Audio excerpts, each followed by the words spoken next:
Okay, so the line on a solubility graph represents the point of saturation. Remember, saturation is very specific, right? So that's why this line is very, very narrow. Okay? So we were talking about KNO3 earlier. Again, at 100 degrees Celsius, a solution made with 100 milliliters of water and 250 grams of KNO3 is saturated.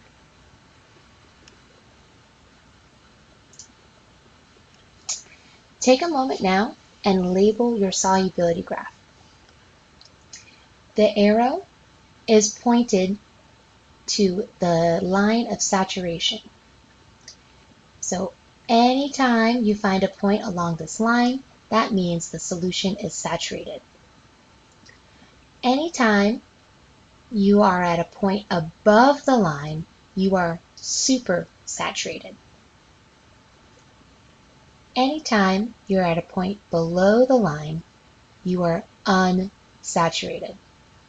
So, for instance, if we have a solution of KNO3 and 100 milliliters of water at 100 degrees Celsius, and that solution contains 300 grams of KNO3, we're at this point right here, the solution would be supersaturated.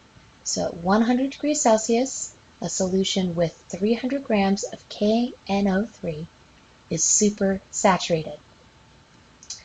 Now, if we are at 100 degrees and we have a solution made with 150 grams of KNO3, we would have an unsaturated solution.